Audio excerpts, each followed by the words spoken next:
Want ons het geen verwysingsraamwerk waarbinne ons hom moet plaas nie. Ons het nog nooit iets geken soos die Heilige Gees nie.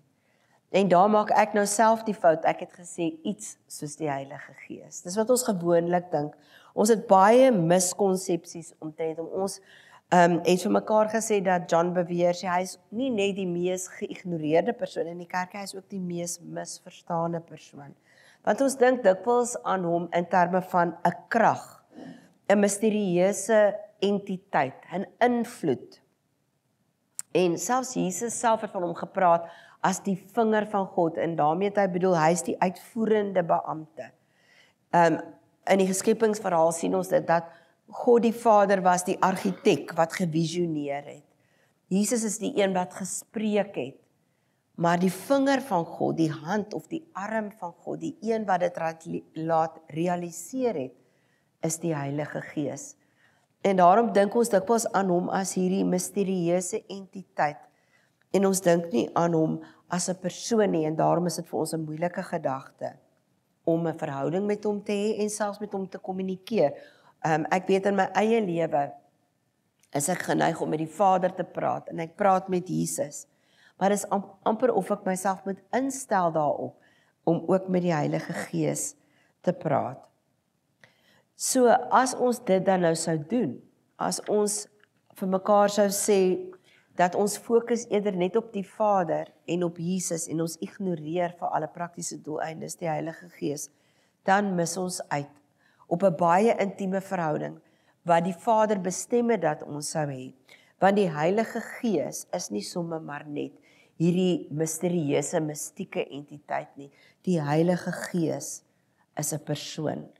Hy's 'n onbeskryflike, kosbare, onmeetlik wonderlike, oneindig heilige persoon. En as ek dit sê, dan bedoel ek, hy het die kwaliteite van goddelike persoonlikheid. Dis hoekom ek hom 'n persoon noem, met 'n hoofletter P. So wie is die Heilige Gees? In die eerste plek, het ons nou gesê, hy is 'n persoon, maar in die tweede plek is hy ook self God. Hy is die derde persoon van die drie eenheid, en ek het gisterand vir julle gewys, dat hy die eerste persoon in die drie eenheid is, waarvan ons by die naam lees in die Bybel, wat vir ons sê, die Gees van God het gesweef op die waters, toe God besig was om te skep. En ek het vir julle gesê, daai sweef is eintlik broei, dit is 'n aktiewe woord, dit is nie dat hy maar net rondgehang het soos 'n ballon in die wind nie. Hy was aktief besig, en hy is ook altyd besig om oor my en jou te broei. Hy is altyd aktief besig in ons lewens. So as ek sê, hy is die derde persoon in die drie eenheid, dan weet ons, hy is gelyk, hy is net soveel God as die Vader en die Seun. En omdat hy net soveel God is hy net so waardig soos hulle. Net so waardig, net so gelyk met die Vader en Jesus. So hy verdien dieselfde. Hy verdien ons eerste liefde. Hy verdien ons grootste respek en erkenning. Hy verdien ons diepste ontzag en ons eerbied. Hy verdien ons onverdeelde toewyding, net soos die Vader en die Seun. En hy verdien ons opregte, passievolle lofprysing en bewondering. Hy verdien ons aanbidding. Hy verdien ons tyd. In plaas daarvan dat ons hom ignoreer, verdien hy dat ons op hom fokus, dat ons vir hom aandag gee. So, as ek dan nou met ander woorde sê, net om saam te vat dat die Heilige Gees 'n persoon is, dan bedoel ek daarby dat hy die kwaliteite van persoonlikheid het. Maar dit maak dit vir my makliker. Maar die oomblik wat iemand 'n persoonlikheid het, beteken dit ek kan daai kwaliteite leer ken. En soos wat ek daardie persoon beter leer ken, kan ek 'n meer innige verhouding met hom hê. In die Bybel is die woord ken 'n baie intieme woord. Ons sal weet dat die Bybel sê, en hierdie man het sy vrou geken, en sy het vir hom 'n seun gebaar. So dis 'n baie intieme woord om te sê dat ons God mag ken. Beteken dat God wil hê dat ons intieme kennis van hom sal hê deur eerstehandse ondervinding. Met ander woorde, ek kan vir jou vertel van die Heilige Gees. Ek kan vir jou vertel van die Vader. Ek kan vir jou vertel van die Seun. Maar dit sal nooit 'n eerstehandse persoonlike ervaring met hulle kon vervang nie. Om hom te ken, is om homself persoonlik te beleef. Die Heilige Gees beskik oor dieselfde kwaliteite as die Vader en die Seun, en dis hoekom hulle gelyk is. In die eerste plek is hy net so ewig soos die Vader en die Seun. In Hebreërs 9 vers 14 word daar verwys na die Heilige Gees as die ewige Gees. Die Heilige Gees is alomteenwoordig. Dis vir my 'n wonderlike een, want dit was juis wat Jesus beloof het in hierdie ander trooster. In Psalm 139 vers 7 tot 10 sê Dawid, waarheen sou ek gaan om u gees te ontvlug? Waarheen sou ek vlug om u teenwoordigheid te ontkom? Klim ek op na die hemel, is u daar? Gaan lê ek in die doderyk, u is daar ook. So, hierdie ander trooster wat Jesus vir ons beloof het, dis een van sy wonderlike kwaliteite, hoekom Jesus kon sê, maar dis tot jou voordeel. Dis tot julle voordeel dat ek weggaan, want anders kan die trooster nie kom nie, want hy sal vir altyd by ons en in ons wees. Dink net daaraan, hy is gelyktydig by elke een van ons, met onverdeelde aandag. As ek dink hoe baie as 'n mamma, en vergewe my, ek was 'n onvolmaakte ma, hoe baie het ek, want ek het heel wat kinders gehad, né? 4 van hulle. En as hulle almal te gelyk gepraat het en almal wil te gelyk aandag hê, dan het ek gesê, maar eintlik het ek nie gehoor nie.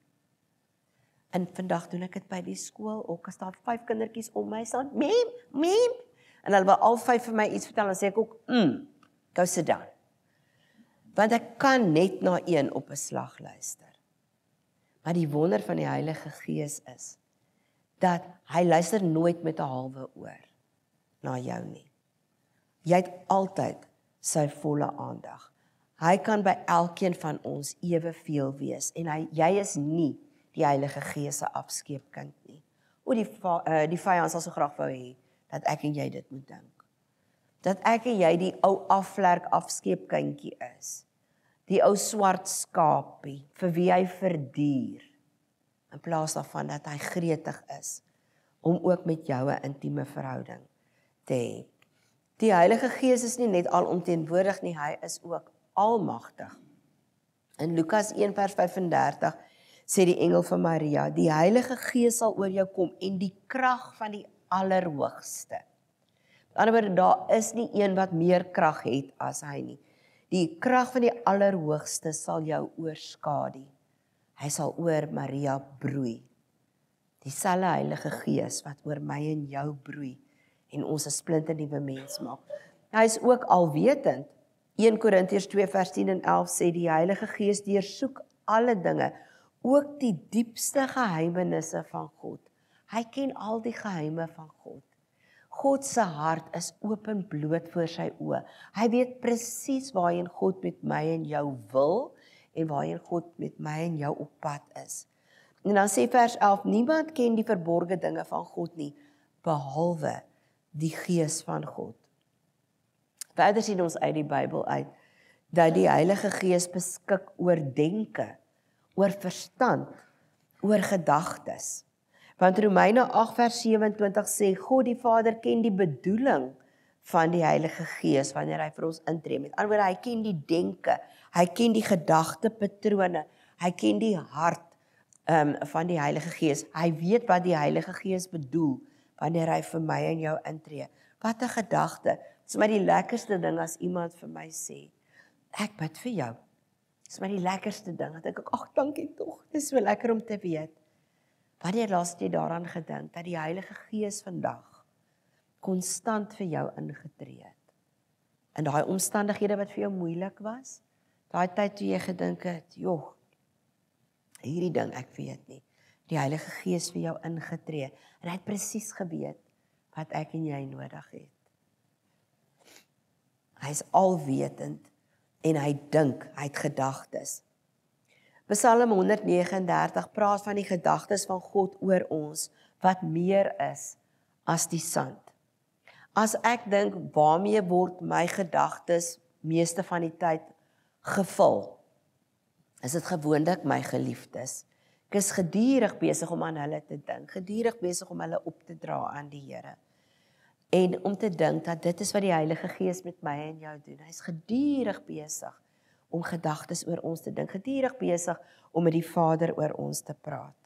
Onophoudelik dink hy aan ons. Hy haal nie vir 'n oomblik sy oë van jou af nie. Hy draai nie sy gesig vir 'n oomblik weg nie. Sy oor is nie vir 'n oomblik op iets anders ingestel as jou stem nie. Ek kan onthou en ek weet my skoonma is nie hier vanaand nie, so ek kan dit maar sê, want ek weet ek het haar heimlik geïrriteer toe ons kinders klein was. Want hulle het 'n wonderlike swembad gehad. Dit was vir my kinders die grootste plesier as ons daar kuier en almal swem. Maar julle, almal het op 'n Sondagmiddag na middagete gaan slaap, behalwe Liesel. Maar wat het Liesel gedoen? Liesel kon nie gaan slaap nie, want Liesel moet daai koppie stel in die water. Al 4 van hulle was al mooi groot, toe ek nog steeds die koppe getel in die water. En dan sê my skoonma vir my, Liesel, ons sal almal kyk. Ons sal hoor as een in die water val. Was nie goed genoeg vir my nie. Niemand het nodig gehad om vir my te vra, Liesel tel die koppe nie. Ek lag eintlik daaroor, want weet julle, dit was so gewoonte. As mens nou so baie kinders het, dan moet jy die koppe tel om te weet, daar's nie een missing nie. En ek kan onthou, ons het 'n bussie gery, dis glad nie belangrik nie, so ek weet nie eers hoekom ek dit nou vir julle vertel nie, dis verkoue stories. Maar ek kan so goed onthou, ons was op pad na my maale toe. En ons het in die bussie geklim. En voor die bussie was al aan, toe draai ek om en toe tel ek net gou weer die koppe. En toe sê Hendrik is net 3 koppe. En toe ons in die huis kom, toe staan Neil en huil voor die voordeur aan die binnekant van die huis, want ons het die voordeur toegesluit en hy is nog binne. Die Heilige Gees gaan nooit per ongeluk van my en jou vergeet nie. Die Heilige Gees gaan nooit dink, jyde, waar is Liesel? Ek het nog nooit eers vandag aan nagedink nie, nooit nie. Ek en jy vul gedurig sy gedagtes.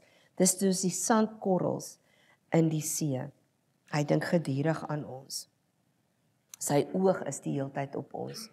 Sy oor is die heeltyd ingestel op my en jou stem. En sy gesig is nooit weggedraai nie. Weet julle, dis een van die aandoenlikste gedeeltes in die Bybel vir my, daar waar Jesus aan die kruis uitgeroep het, my God, waarom het U my verlaat? Weet julle wat het hy gemis? Hy het die oë van die Vader op hom gemis. Want onthou, die Vader was daar, die Vader is alomteenwoordig, hy was daar. Wat het Jesus ervaar? Die Vader het vir 'n oomblik sy oog van hom afgehaal. Hoekom? Want in daai oomblik het hy sonde geword vir ons. En God se heilige oë kon nie vir dit kyk nie. En die oomblik toe die Vader sy oog afhaal van Jesus, het Jesus 'n verlies beleef, 'n intense verlies, dat hy uitgeroep het, my God, waarom het U my verlaat?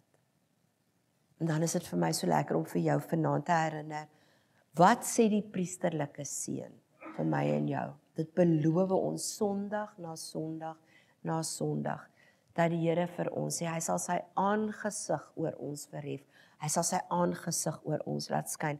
As jy dit gaan navors, gaan kyk self, dan beteken dit, hy sal vir jou kyk. Hy gaan nooit met jou maak wat hy moes doen met Jesus nie. Hy gaan nooit sy oë van jou afhaal nie. Hy gaan nooit sy gesig wegdraai van jou af nie. Ek en jy geniet die intiemste van intieme verhoudings deur die Heilige Gees met die Vader en met Jesus. Die Heilige Gees beskik ook oor 'n wil. In 1 Korintiërs 12 vers 11 sê die Bybel vir ons, hy deel sy geestelike gawes uit soos hy wil. So hy het 'n baie spesifieke wil, wat altyd in lyn is met die Vader sinne. Weet julle hoekom hou ek hiervan? Het jy al daaroor gedink, dat waarin jy ook al goed is, watter geestelike gawes jy ook al het, of jy nou weet wat hulle is of nie, het nie sommer maar net gebeur nie. Dit is nie soos Jesus sommer maar net met 'n smartie boks gesit het en hy sê 'n pinke vir jou en 'n bloue vir jou en 'n bruine vir jou en 'n gele vir jou nie. Nee, hy het daaroor gedink. Hy het dit baie spesifiek vir my en jou gekies. Die Vader, die Seun en die Heilige Gees het beraadslaag met mekaar en besluit, Wat is my roeping vir Joe Murray? Wat wil ek met hom doen in die lewe? Waar moet hy werk? Okay, so wat het hy nodig? Waar gaan ons hom roep in Faros? Waar gaan hy die liggaam dien? Die liggaam van Christus dien. So hy het hierdie gawe nodig, hy het daai gawe nodig. En die Heilige Gees het dit gegee. En dan vertel die Bybel vir ons dat dit is onberoulik. Met ander woorde, ek en jy verdien hulle nie, daarom trek hy hulle ook nooit weer terug nie. As hy dit gegee het, of ek en jy nou 'n soet kind van God was, en of ons 'n stout kind van God was vandag, hy trek hulle nooit weer terug nie. Ek weet nie of julle sal onthou nie, maar Stefan de Swart het vir ons vertel van die man wat eintlik 'n evangelis was. Maar die man het 'n drankprobleem gehad. En dan val hy, dan drink hy. Maar in daardie toestand gaan staan hy in die pub en dan begin daai man te preek en al is hy self onder die invloed, dan kom die mense tot bekering. Hoekom? Want die gawes van die Heilige Gees is onberoulik. Hy trek dit nooit weer terug nie. Autoriteit is iets anders. En dit gaan nou ongelukkig nie meer Sondag wees nie, maar ek gaan vir julle daarvan vertel binnekort. Die Heilige Gees beskik ook oor emosies, en die een raak my hart. Ons is geneig om te dink aan Galasiërs 5 vers 22, as ons praat van die vrug van die Gees, dan dink ons dit is God se checklysie. En ons dink, hy sê vir ons, probeer om hierdie goeders te vergestaal, probeer om hierdie dinge in jou lewe te hê. Dis allermins wat dit is. In die eerste plek weet ek en jy kan nie. Dit is nie in ons natuur om daai dinge te kan hê nie. Dis 'n beskrywing van God se karakter. God die Vader, God die Seun en God die Heilige Gees. En daarom is dit sy standaard, want wat is die werk, wat is die taak van die Heilige Gees? Ons het daaroor gepraat gister. Die Heilige Gees is altyd besig om Liesel weg te bytel, bietjie vir bietjie vir bietjie, want hy het 'n spesifieke plan voor oë, en daai plan is Jesus Christus. En dis hoe Jesus lyk. En dis hoe die Heilige Gees lyk. En sy vrug in my lewe is om meer en meer soos hy te word.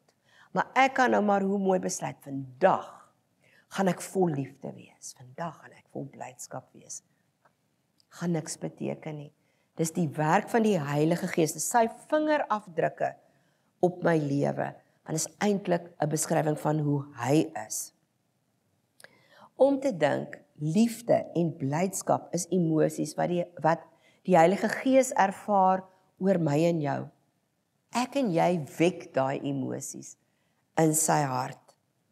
Hoe weet ek dit? Openbaring 4 vers 11 sê vir ons dat alles is geskep en dit bestaan omdat, as ek dit direk vertaal, omdat God dit gewil het. Ek weet daar is nie so 'n woord nie, maar as daar so 'n woord was, dan sou dit die beste beskrywing wees van wat daar staan in Openbaring 4 vers 11. Alles bestaan en is geskep deur sy wil, omdat hy dit gewil het. Die Griekse woord daarvoor is thelema. En thelema beskryf, dis 'n uitdrukking van dit wat behaag gee. Iets wat vreugde verskaf. Iets waarvan ons baie hou. Iets waarvan God baie hou. Wat blydskap in die hart wek. Het jy ooit kon dink dat wanneer God na jou kyk, warts and all, soos die Engelsman sê, dan is dit wat in sy hart opkom. Hy voel 'n welbehaag. Hy ervaar vreugde. Hy hou van jou. Daar's 'n lied wat ons in ons eerste gemeente gesing het, en ek mis dit eintlik aan die. En jy sal dit onthou. En Susan en Tom, julle sal dit baie goed ook onthou. Weet jy dat Jesus jou liefhet?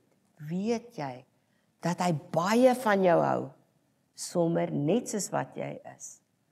Want jy's kosbaar en waardevol vir hom. Ek en Nikkie het dit altyd baie lekker daar gespeel. Ons het daarvan gehou, nee Nikkie. Dis die waarheid. Dis hoe die Heilige Gees oor jou voel. Hy hou baie van jou. Jy hoef nie eers net 'n bietjie meer heilig te word nie. Net 'n bietjie meer together kom voordat hy van jou gaan hou nie. Jy verskaf vir hom vreugde, plesier. Hy hou van jou. Hy's bly dat hy jou gemaak het. Hy was nog nooit spyt nie. Die Heilige Gees beleef elkeen van hierdie emosies oor jou, en ek wil weer vir jou sê, jy is nie die uitsondering nie. Jy is nie die swart skapie nie. Jy is nie per toeval hier nie.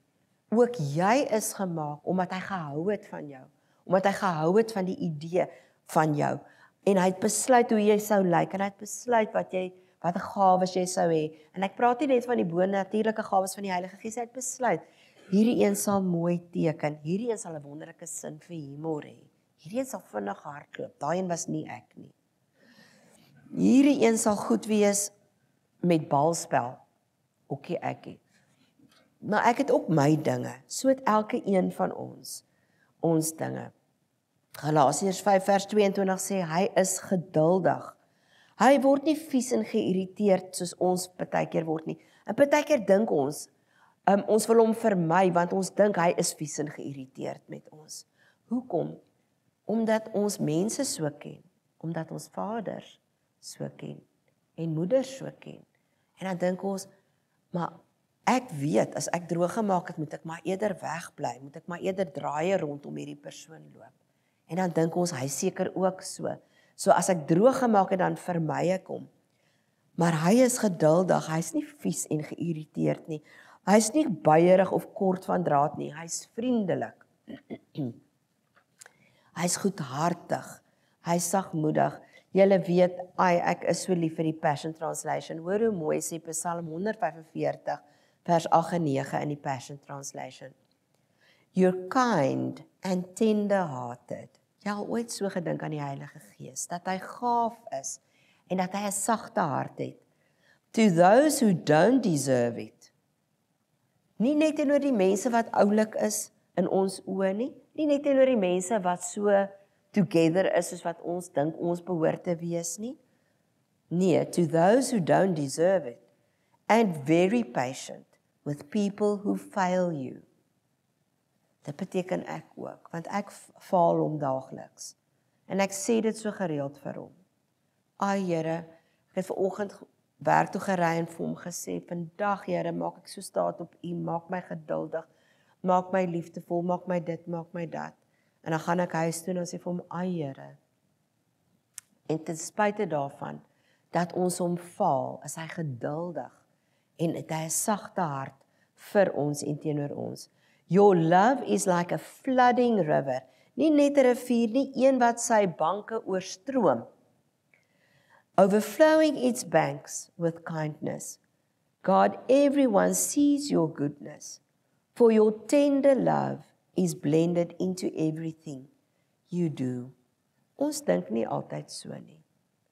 Wanneer die Here vir ons nee sê, dan dink ons, hy's nie gaaf met my nie, hy hou nie van my nie, hy luister nie na my gebede nie, hy hoor ander mense, hy seën hulle, kyk hoe geseënd is hulle, maar kyk na my en ons besef nie eers waarteen hy ons beskerm het nie.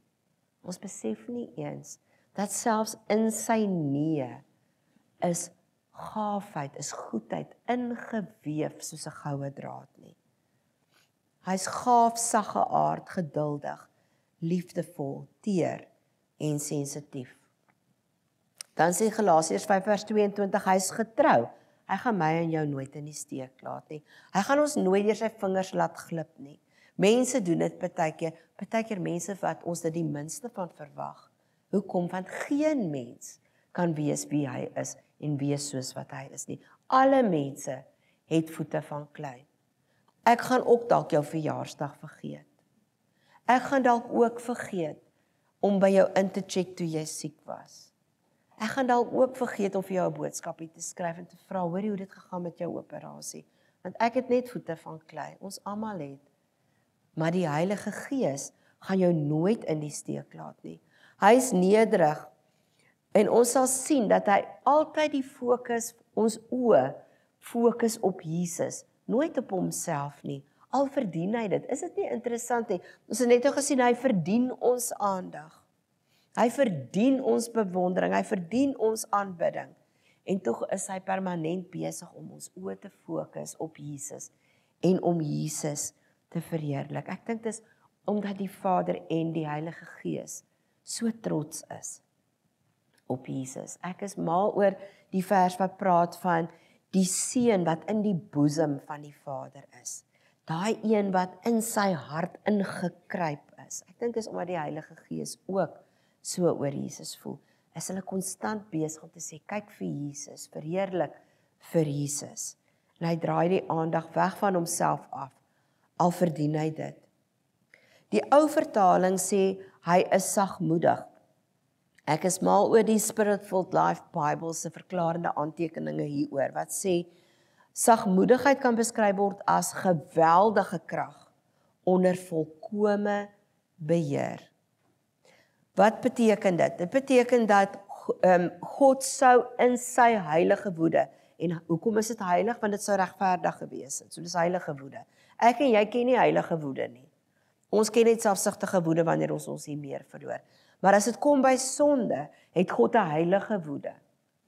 Want dit is reg vir hom om 'n woede, 'n toorn daaroor te hê. En in daai toorn, in daai heilige woede van hom, sou hy met een gedagtes, eintlik vrees aan jou hand om so daaraan te dink, kon hy ons so ordentlik uitwis, dat niemand ons eers sou mis nie. Dat niemand eers sou geweet het, dat ons eens op 'n tyd daar was nie. Dis hoe ordentlik hy ons sou kon uitwis. Maar in sy sagmoedigheid kies hy om dit nie te doen nie. Kies hy om homself volkome in te perk. Kies hy volkome selfbeheersing. Hy verloor nie beheer nie. Hy's nie impulsief nie. Ek dink aan, dis seker nie reg om dit te vertel nie, maar ek dink aan 'n kind wat ek ken, wat toe die ouer selfbeheersing verloor het, daai kind so aangerand het, dat ek dit nie vir julle kan beskryf nie. Ek was in 'n toestand, want die ouer het beheer verloor, in 'n oomblik van woede. Die Heilige Gees verloor nooit sy meer met jou, my en jou nie. En daarom is die laaste vrug van die Gees dan ook heel gepas, selfbeheersing. Maar die wonder is dat hy nie net self oor hierdie kwaliteite beskik nie. Hy bewerk hulle ook in my en jou. As hy besig is om die hele tyd aan ons te bytel, om die hele tyd aan ons te vorm, om die hele tyd oor ons te broei, en hy's besig met hierdie kunswerk, waarmee hy sal besig wees tot op die dag wat die Here ons kom haal, hoe hy dit dan ook al gaan doen. As ons dit vir mekaar sê, dan is hy besig om hierdie kwaliteite ook in my en jou te vorm. En hoe meer ons by sy voete sit, onthou julle, ek het gisteraand vir julle vertel van die interessante prentjie wat Paulus sê, ek dink hy was net baie slimmer as ek, want dit bly vir my 'n vreemde prentjie, want hy sê ons kyk in 'n spieël, maar wat ons sien terugreflekteer na ons toe is nie onsself nie, dis Jesus. Want as die Vader na my en jou kyk, dan sien hy Jesus. En hoe meer ons in die oë van Jesus inkyk en op hom fokus, hoe meer begin ons gesigte verander, sodat ons lyk soos die prentjie binne in die spieël. So die Heilige Gees, hoe meer ons by sy voete sit, hoe meer ons in sy intieme teenwoordigheid sit, hoe meer vryf hy af op ons, en hoe meer word die vrug van die Gees sy vingerafdrukke op my en jou lewe. Die Bybel leer vir ons dat Jesus volkome vervul was met die Heilige Gees. Kolossense 1 vers 19 sê, dat God met sy volle wese in hom gewoon het. In Jesaja 11 vers 2 is daar 'n profesie oor Jesus, wat sê op hom, op hierdie Messias wat sou kom, sal die Gees van die Here rus. Dis vir my 'n baie belangrike woord daai, want sien, dit wat Jesus geniet het, wil hy uiteindelik hê, moet ek en jy ook hê. In Johannes 1 vers 33, daar waar Johannes die Doper praat oor Jesus, dan sê hy, dat God vir hom gesê het, die een op wie hy, wat Johannes is, die Gees sien kom en bly. Hy is die een wat met die Heilige Gees en met vuur sal doop. Met ander woorde, hy sal nie net op hom kom en dan weer weggaan of onttrek nie. Hy sal op hom rus. Hy sal op hom kom en bly. Dit is wat die Heilige Gees ook met my en jou wil doen. Hy wil nie net binne in ons wees nie. Daar's 'n verskil. Hy wil op ons rus en hy wil op ons bly en nooit daardie tasbare teenwoordigheid van ons af wegneem nie. Bill Johnson sê, when the Holy Spirit rests upon a person without withdrawing, met ander woorde, hy onttrek nooit weer daai intieme teenwoordigheid nie. He has been made welcome in a most honorable way. Is dit nie die wonderlikste voorreg nie? Sou ek nie graag wou hê dat die Heilige Gees, soos wat hy op Jesus gekom het en gerus het, dat hy gekom het en gebly het, dat hy so op my moet bly. Ek het vir julle gesê, dat Jesus het daai teenwoordigheid, daai autoriteit. Dit is my interessant, jy kan gaan lees selfs in geskiedkundige verslae oor Jesus, wat in daai tyd geskryf is. Dan praat hulle, en as dit nie gelowiges nie, dit is geskiedskrywers, dan praat hulle van die teenwoordigheid wat op Jesus was, die autoriteit waarmee hy beweeg het. Dan dink ek, het miskien nie 'n goeie naam daarvoor gehad nie, maar ek en jy weet wat dit is. Die mense rondom hom het geweet, hier is iets anders omtrent hom. Hulle was dikwels verbaas, dan sê hulle was verbaas oor sy woorde, dat hy met soveel autoriteit gepraat het. Wat het hulle eintlik beleef? Die Heilige Gees wat op hom gerus het, wat op hom gekom het, en nooit weer onttrek het nie. Dis die roeping van my en jou. Ek en jy kan ook so leef, dat die Heilige Gees op ons rus en bly. En wanneer ons dan tussen ander mense beweeg, dan beleef en ervaar hulle hom. Net soos wat hulle gesê het, maar Jesus het iets anders. Daar's iets omtrent hom. Hoe wonderlik sou dit nie wees, as die wêreld waarin ek en jy beweeg sê, maar daar's iets omtrent hom, daar's iets omtrent haar. Ek kan nie my vinger op dit lê nie. Hoe sou hulle weet as hulle nie self die Heilige Gees ken nie? Daardie ervaring is so werklik, ek sal in my lewe nooit vergeet nie. Dis iemand vir wie Vivian baie goed ken, maar ek kan onthou. Ek het later die vroutjie baie goed leer ken, maar ek het een keer in alle plekke die heilige Woolworths gestaan in 'n queue om te betaal, in die kosafdeling. En dit was 'n lang ry. En soos wat ek staan, sien ek 'n vroutjie. En toe ek vir haar kyk, toe weet ek sy's 'n kind van die Here. Letterlik. Ek het onmiddellik geweet, kind van die Here, baie sterk teenwoordigheid van die Here op haar. Ek nog nooit met haar gepraat nie, geweet wat is haar naam nie. Niemand het vir my iets van haar vertel nie, maar ek het dit geweet. En ek en sy daar was 'n hele klomp mense tussen ons. Op 'n stadium het sy vir my gekyk, en ek en sy het met mekaar begin praat, tipies vroumens, né? Ver uit mekaar uit, maar ons het vir mekaar woorde gemeld. En ek het al gesê, baie mooi. Julle, het was die 5 minute en toe praat ons oor die Here. En Vivian, jy sal geïnteresseerd wees, ek wonder, weet jy wie dit is? Ansel. Ek het haar uiteindelik leer ken, wat 'n mooi kind van die Here. Wat het ek beleef? Die Heilige Gees wat so sterk op haar gerus het, dat ek dit kon voel. En niemand het nodig gehad om dit vir my te sê nie. Dink net as ek en jy dit ook so saam met ons kan dra. En dan sê Bill Johnson, hy vra die vraag, hy sê nou maar, daar sou nou 'n duif invlieg in hierdie vertrek. En die duif sou op jou skouer kom sit. En jy het 'n hart vir hierdie duif. Hoe dink jy sou jy praat? Hoe dink jy sou jy beweeg om nie die duif te verwilder nie? Want 'n duif is 'n sensitiewe, ek het nou amper gesê dier, voël. Nou, hy skrik maklik. So as jy nie wil hê dat hy moet wegvlieg nie, wat sal jy maak? Ek dink ons sal baie versigtig of stadig beweeg. Ons sal nie hard praat nie. Maar Bill sê nee, dis veel meer as dit. Hy sê die regte antwoord is, ons sal elke tree, elke woord, elke gedagte dink met die duif voor oë. Wat 'n mooi prentjie van om sensitief teenoor die Heilige Gees te lewe. Om met elke gedagte, met elke woord, met elke keuse wat ek maak, met elke daad, alles wat ek sê, eers te dink aan die Heilige Gees wat dikwels uitgebeeld word as 'n duif. En myself eers te vra, maar hoe gaan hy hierop reageer? Gaan dit hom ontuis laat voel? Gaan hy sy teenwoordigheid van my wil laat lig? Hy bly altyd binne in ons, maar kom ons wees eerlik, ons ervaar hom nie altyd eweveel nie. Wanneer lig sy teenwoordigheid waar ons so bewus is van hom, dat ons letterlik amper dronk voel daarin. Dis die lekkerste warm gevoel wanneer ons hom ervaar op ons. Baie keer weet ek dis die Here se ja.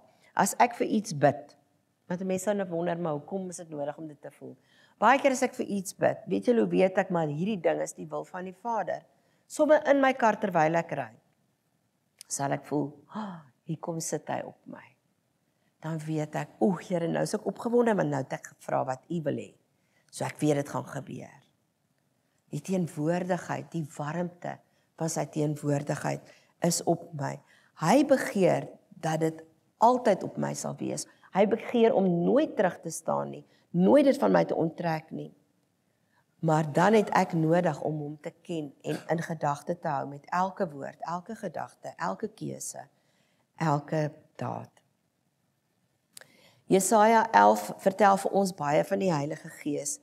In vers 2 noem dit hom die Gees van wysheid en insig. Hy ken alles, het ons net so gesê. Hy weet en verstaan alles. En daarom as ek en jy wysheid kort kom, hoef ons nie eers na ons vriende te hardloop. Daar's niks fout daarmee om vir mense te vra vir raad nie, om vir mense te vra om saam te bid nie. Maar ons het 'n onuitputlike bron van wysheid hier reg binne in ons. Hy is ook die Gees van raad en sterkte, so daar's geen beter raadgewer as hy nie. Boonop weet ek daar's tye wat ek vir mense raad gee, en al bedoel ek dit met die beste bedoelinge, het ek nie altyd wysheid nie. Het ek nie altyd die beste onderskeiding of die beste antwoord nie. Maar die Heilige Gees gaan my nooit anders lei as die volmaakte wil van die Vader nie. En dan gaan hy boonop vir my en jou nog die krag ook gee om daai wil uit te voer. Jesaja 30 vers 21 sê, wanneer jy die regte koers verlaat, sal jy agter jou 'n stem hoor sê, hier is die regte pad, loop hier langs. Wat 'n wonderlike bevrydende woord is dit nie? Dat as ek in 'n verhouding staan met die Heilige Gees, hoef ek nie so bang te wees om 'n fout te maak nie. Want ek gaan partykeer bloot met wat ek dink, dit is hoe die Here my nou lei, maar dan kan ek vir hom sê, Here, dankie, dat as ek nou 'n fout maak, en ek gaan nou in die verkeerde rigting, dan gaan ek U stem hoor, die stem van die Heilige Gees hoor, wat vir my sê, hier's die regte pad, loop hier langs. En hy gee vir ons raad, sonder om, die Bybel sê so mooi, Petrus sê so mooi, hy gee sonder voorbehou of verwyte. Hy gaan nie ons terg nie, dis letterlik wat daar staan. Hy gaan ons nie tart nie. Hy gaan nie vir ons sê, miskien moet jy dit doen. Oeps, nee, verkeerd, eintlik hierdie een. Hy gaan nie ons tart nie. Hy gaan nie sy wysheid van ons weerhou nie. Hy is ook die Gees van volmaakte kennis. Ons het gesê, niemand ken die gedagtes en die hart van die Vader en van Jesus, soos hy self nie. So niemand kan ons beter in 'n intieme verhouding met die Vader en Jesus lei as hy nie. En hy is ook die Gees van eerbied vir die Here. Hy is die deel van die Godheid wat 'n intense, diep respek en agting vir God in ons harte wek. En ek kan vir julle sê dat ons noem dit dikwels die vrees van die Here. Maar daar's min dinge wat vir my so afstootlik is, as wanneer ek voel dat iemand nie genoeg respek het vir die Here nie. Dit maak my sommer moeilik, as ek voel, as opmerkings soos die ou man daarbo, sulke tipe goed. As ons geweet het wie hy is. Ek dink net onmiddellik, hierdie persoon het maar 'n baie klein ervaring van hom, want as hy geweet het. Ek dink ek het dit al vir julle vertel, maar dit bly vir my komies.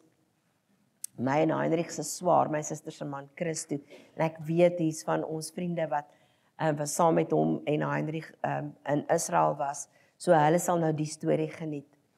Ek kan onthou dat hy een keer vir die Here gesê het, Here, ek gaan nie vanaand slaap, voordat ek nie u teenwoordigheid intens op my voel nie. Hy sê, en hy was vol bravade, hy het gesê, Here, ek gaan nie slaap nie, ek roep u op my, ek roep u, kom vul my.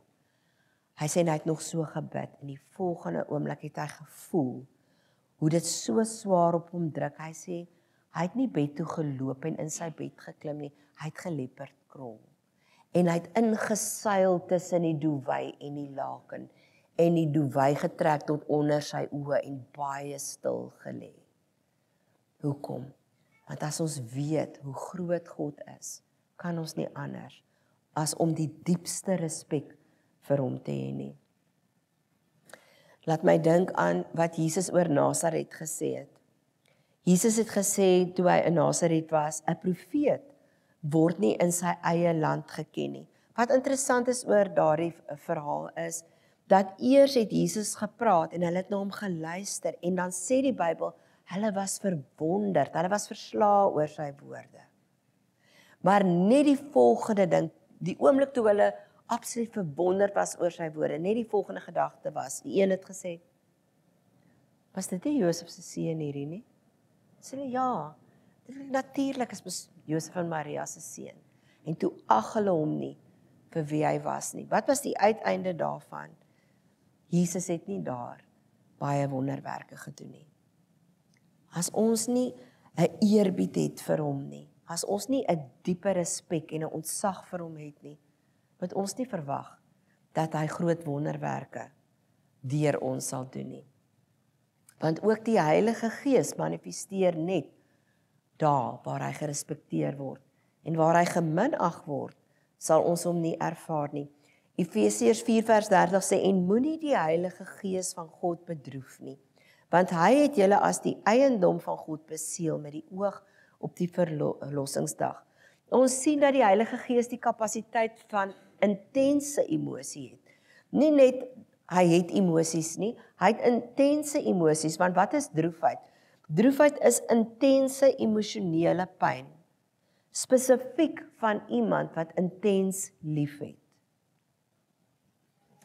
As ek nie omgee oor 'n koffiebeker nie, dis 'n baie dom voorbeeld, maar as ek nie omgee vir 'n koffiebeker nie, gaan dit my niks pla as iemand hom breek nie. Maar as dit dalk een van die groen glasies is wat my ouma sinne was, dan gaan dit my hart seer laat wees. Dan gaan weet, dis onvervangbaar vir my. Net as ons regtig omgee, kan ons intens hartseer wees. So ons wil graag weet wat bedroef die Heilige Gees. Binne die konteks van Efesiërs 4 sien ons dis sonde. Sonde in die gedagtes, ekskuus, in die gesindhede van ons hart en in ons dade. Paulus noem hulle leuns, oneerlikheid, vuil en skeltaal, bitterheid, opvleendheid. Onthou, die Heilige Gees word intens geraak deur alles wat ek dink, doen en sê. Want hy kan nie homself daarvan distansieer nie. Hy kan nie soos ons, sies tog, 'n kind in my klas het verlede Vrydag 2 keer opgegooi. Maar weet julle, dit was vir my aandoenlik. Weet julle, hoeveel kindertjies het onmiddellik dit gedoen? Want hulle wil dit nie sien nie. So hulle het net eenvoudig vir hulle hand-oogklappies gemaak en net voor hulle gekyk, want hulle het gegril om te kyk vir die opgooi. Die juffrou het ook gegril vir die opgooi. Die Heilige Gees kan nie dit doen nie. Hy kan nie sê, ek wil nie sien nie, ek wil nie hoor nie. So elke plek waarheen ek gaan, vat ek hom saam. In elke gesprek waar ek verkeerde keuses maak, verkeerde goed sê, lelik praat, maak ek hom deel van daardie gesprek. Hy deel in alles wat ek doen. Hy hoor dit, hy sien dit, hy weet dit. Selfs die goed wat in my hart is wat ander nie eers van bewus is nie, is hy intens bewus van. Hy is volmaak en volkome heilig. Hy is oneindig lief vir ons. Hy wil nêrens eerder wees as by ons nie. Ek stel my voor, hy het gesit in die hemel en hy het gedink, dis my beurt. Dis my beurt. Kom Jesus. Kom terug. Is my beurt. Hy kon nie wag om te kom nie. Hy is opgewonde om elke gelowige, iemand wat tot geloof kom, te vul. Maar hy haat sonde. Laat ons geen fout maak nie. Hy wil ons nie net van sonde oortuig nie. Hy wil ons daarvan vrymaak. Dis die proses waarmee hy met ons besig is en dis hoekom ek gisteraand gesê het, daar's baie van ons in die wêreld. Want ons is al 20, 30, 40 jaar gelowig is. Nou eintlik dra ons nog geestelike boeties. Hy wil ons vrymaak van sonde, hy wil ons groot maak. Hy wil ons al meer na Jesus laat lyk. Daarom skryf Paulus in Efesiërs 4, vers 22, hou dan op om te lewe soos julle vroeër gelewe het. Breek met die ou sondige mens in julle, wat deur sondige begeertes verteer word. Julle gees en julle gedagtes moet nuut word. Ons het gisteraand so 'n bietjie daaroor gesels. Lewe as nuwe mense wat as die beeld van God geskep is. Lewe volkome volgens die wil van God en wees heilig. So op sommige kan ek sê, die antwoord is ek en jy het nodig om sensitief te leef teenoor die Heilige Gees binne in ons as ons hom wil ervaar. As ons 'n intieme verhouding met hom wil hê. Ons moet versigtig wees om nie doelbewus te sondig en hom aanstoot te gee nie. As ons intieme interaksie met hom wil hê, sal ons dit as kosbaar beskou. En hoor wat sê Bill Johnson in sy boek Hosting the Presence. What a person values, they protect. God will give us the measure of his presence that we are willing to jealously guard. Kom ons kyk weer daarna. As iets regtig vir my waardevol is, dan gaan ek dit beskerm, ek gaan dit oppas. Ek het net nou gesê, my ouma se groen glasies is vir my baie spesiaal. Sy is oorlede toe ek in graad 4 was, in standaard 2 was. So weet julle wat, daai glasies staan in 'n glaskas. Ek gebruik hulle nie. Ek pas hulle op. Ek beskerm hulle. Hoor wat sê Bill Johnson, as ek en jy regtig daai intense, intieme teenwoordigheid van die Heilige Gees, dan sal ek dit beskerm, amper met 'n heilige jaloesie. Want ek weet, God gaan net soveel van sy tasbare teenwoordigheid, dat ek weet dit rus op my, dit sit op my, ek ervaar dit en mense rondom my ervaar dit. Ek gaan net soveel van dit kry, as wat ek bereid is om met alles binne in my te beskerm. So hoe sal ek en jy dan weet of ons die Heilige Gees bedroef het? Wel, ons het vir mekaar gesê doelbewuste sonde bedroef hom. As ek en jy weet, iets is verkeerd, maar ons kies steeds om dit te doen, dan het ons hom bedroef. En wat doen hy? Hy word iets wat stil. Dis of hy net iets sê, hy gaan nooit weg nie, ek het dit net ook gesê, maar daar's of ek ewe skielik net voel, maar iets het gelig van my, ek beleef minder van hom. Ek is minder bewus van hom. Nou ek wil hê ons moet perspektief behou. Ons almal beleef soms stiltye. Partykeer is daai stiltye 'n tyd waar die Here ons eintlik nader lok. Wanneer jy wil hê iemand moet nou mooi luister wat jy sê, dan praat jy nie noodwendig hard nie. Jy bly vir 'n rukkie stil en jy wag tot jy sy volle aandag het. En dan kan jy net saggies praat en hy sal hoor. En partykeer doen die Heilige Gees dit ook. So ons almal het stiltye. Dit beteken nie noodwendig dat jy die Heilige Gees bedroef het nie. Want onthou Stefania sê mos dat hy stil tevrede in sy liefde. Partykeer is hy net stil. Partykeer wil hy hê dat ons bietjie by hom moet kom sit. So hy lok ons met daai stilte. Maar as ek in my hart dink, ek het iets verkeerd gedoen en ek het vir julle gesê, niemand het vir ons te kom sê, Liesel, net by the way, jy het gesondig vandag nie. Nee, ons weet baie goed, want die wet is op ons harte geskryf.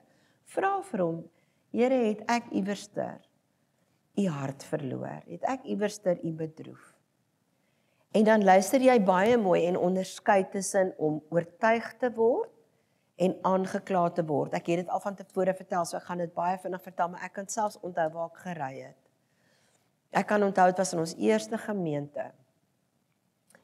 En die volgende oomblik het ek net skielik absoluut klokhelder geweet. Dit wat ek net nou gesê het die Here bedroef. Ek het die Here nou seer gemaak. Ek het die hart van die Here gemis in daai opmerking. Maar weet julle, ek het niks warm gevoel nie. Dit is vir my baie moeilik om dit te beskryf. Ek het net geweet dat ek weet. En ek het gesê, "Skus Here, U is heeltemal reg. Ek was nou verkeerd. Ek was nou liefdeloos. Vergewe my asseblief. Ek is so jammer. Help my om dit nie weer te doen nie. Was my asseblief skoon." En in daai woorde, ek was nog besig om dit te sê, toe voel ek, hoe kom die Here se teenwoordigheid op my? Onmiddellik was daar herstel in die verhouding. Want sien, ons dink baie keer die Here kry stilstype en hy kry 'n by, want ons kry hulle. En dan dink ons die Here is soos ons. Nee. Hy is in 'n proses besig om ons te maak soos wat hy is. Hy is nie soos ons nie. Die Heilige Gees, en ek is regtig amper klaar, kan ook uitgeblus word. 1 Tessalonisense 5 vers 19 sê, blus die Gees nie uit nie. Dit beteken dat ek kan in die pad van die Heilige Gees kom. Ek kan die vloei en die beweging van die Heilige Gees stop sit. Wat 'n verskriklike gedagte. Hoekom sou ek dit wou doen? Wel, dis eintlik eenvoudig, omdat ek so graag in beheer wil wees. Ek wil nie ongemaklik wees nie, en ek raak ongemaklik as dinge nou anderster begin wees, en ek verstaan nie wat nou gebeur nie, en ek wil tog net nie 'n gek van gemaak word nie. En dan kan ek baie maklik die beweging van die Heilige Gees tyd. Of ek is bloot net nie sensitief vir wat hy wil doen nie. Ek praat gisterand met die aanbiddingsspan en ek sê vir hulle, joh, in die aanbidding was dit vir my eintlik moeilik om te begin praat, want dit het my gevoel, maar ek moet nog nie praat nie. Ek moet nog eers 'n bietjie wag, en hulle sê vir my, hulle het later gedink, maar gaan sy nie nou begin bid nie, het sy vergeet. Maar eintlik was dit, ek het letterlik gevoel, maar die Heilige Gees sit hier so sterk op ons, dat ek wil nog nie praat nie. Dit voel vir my, ek gaan hom amper skade doen, om te praat, en daarom het ek eers gewag. So ons moet sensitief wees vir hom, ons het onderskeiding nodig om te weet, wat hy wil doen. En dan sê die Bybel, ons kan hom ook weerstaan. Ons sien dit in Johannes 7 vers 51, waar Stefanus verhoor word. En Stefanus was nie bang nie. Hy sê by sy verhoor, julle hardnekkiges en onbesnedenis van hart en ore. Hy praat met die fariseërs. Onbesnede van hart en ore, wat bedoel hy daarmee? Harte wat nie ontvanklik is vir die stem van die Heilige Gees nie. Ore wat gesluit is, wat nie sy stem wil hoor nie. Dan sê hy, julle weerstaan altyd die Heilige Gees. Dis wanneer ons harte verhard is en ons wil nie hoor nie. Wanneer ons weier om ag te slaan en teen hom werk. As ons hom weerstaan, dan sal ons hom uiteindelik ook uitblus. Ons raak afgestomp. Sy stem word stil. En selfs wanneer hy praat, dan hoor ons dit nie meer nie, want ons is nie meer op die regte frekwensie nie. Ons oor is nie ingestel om hom te hoor nie. En ons het vir mekaar gesê, by gebrek aan 'n beter vergelyking, hy's 'n gentleman, hy gaan nooit homself op ons afdwing nie. Hy respekteer die voorreg van vrye wil, om te kan kies wat hy vir ons gegee het. Dis 'n geskenk uit sy hand uit, so hy overrule dit nooit nie. Ons het 'n keuse of ons hom wil hoor. En soos ons hom ignoreer, raak ons al hoe meer afgestomp. Pla dit ons al hoe minder. En dryf ons al hoe verder weg.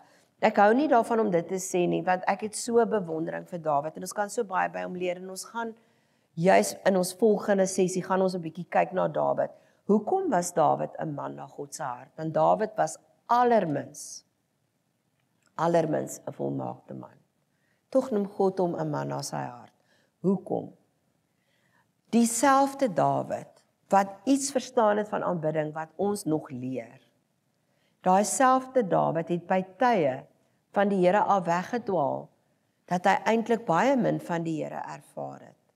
En baie min van die Here gesoek het. Dat daai honger wat hy beskryf in die Bybel, ek dors na U, ek smag na U, soos 'n hert in 'n dorre land, dan het hy daai sensitiwiteit verloor. Dieselfde kan met my en jou gebeur word. As ons die Heilige Gees weerstaan, en ons wil nie luister nie, en ons hart verhard, dan pla dit ons al hoe minder. Sal nooit vergeet nie, 'n baie goeie vriend van my, dit het my eintlik baie hartseer gemaak, het vir my gesê, ons was nog studente. Toe sê hy vir my, weet jy Liesel, ek het altyd gedink, as ek die Here uit my lewe sou uitskuif, dan gaan dit met my baie sleg gaan. Sê vir ons baie van hoekom hy die Here gedien het, né? Hy het gesê, dan gaan dit met my baie sleg gaan en alles gaan verkeerd loop vir my en ek gaan ongelukkig wees. Hy sê, en nou het ek agtergekom, eintlik gaan die lewe normaal aan. En eintlik het hy nie besef nie, wat hy vir my gesê het, is dat sy hart het verhard geword. En dit het hom nie eens meer geplan nie. In Hebreërs 3 vers 7 staan daar, daarom, soos die Heilige Gees spreek, vandag as julle sy stem hoor, verhard julle harte nie. Moenie toelaat dat daar 'n hardheid van hart inkom nie. Die Heilige Gees kan geïgnoreer word, hy kan bedroef word, hy kan weerstaan word, hy kan uitgeblus word. En ongelukkig word die Heilige Gees ook selfs in die kerk nie altyd na waarde geag nie. En in die Bybel is dit baie duidelik dat die Vader en die Seun die Heilige Gees baie hoog ag. En ek beloof ek maak nou klaar. Matteus 12 vers 32 sê Jesus homself, as iemand iets teen die Seun van die mens sê, kan dit hom vergewe word. Maar as iemand iets teen die Heilige Gees sê, kan dit hom nie vergewe word nie. Nie in hierdie bedeling nie en ook nie in die toekomstige nie. So die Heilige Gees word geag deur die Vader en deur die Seun. Die laaste ding wat ek wil sê is, wanneer ons kyk na die eienskappe, die karaktereienskappe van die Heilige Gees, dan sien ons dat die Heilige Gees oor die, en daarmee sê ek glad nie iets soos dat hy moedergod of iets is nie, daar's baie sulke twakkies in die wêreld. Ek probeer dit glad nie sê nie, maar die kwaliteite wat ons met 'n ma vereenselwig, is dikwels die kwaliteite wat die Heilige Gees weerspieël. Die Heilige Gees is vertroostend, hy is bemoedigend, hy koester, hy versterk, hy leer, hy is teer en sensitief en sagmoedig, en hy is verhoudingsgeoriënteerd. 'n Ma dink altyd in terme van die verhouding. Die Heilige Gees dink altyd in terme van die verhouding. En die Heilige Gees is gaaf. Gawer is wat jy ooit sou kon dink. Daarom sluit ek af met 'n laaste beskrywing van Bill Johnson oor die Heilige Gees. En julle kan dit saam met my lees. Everything about him is extreme.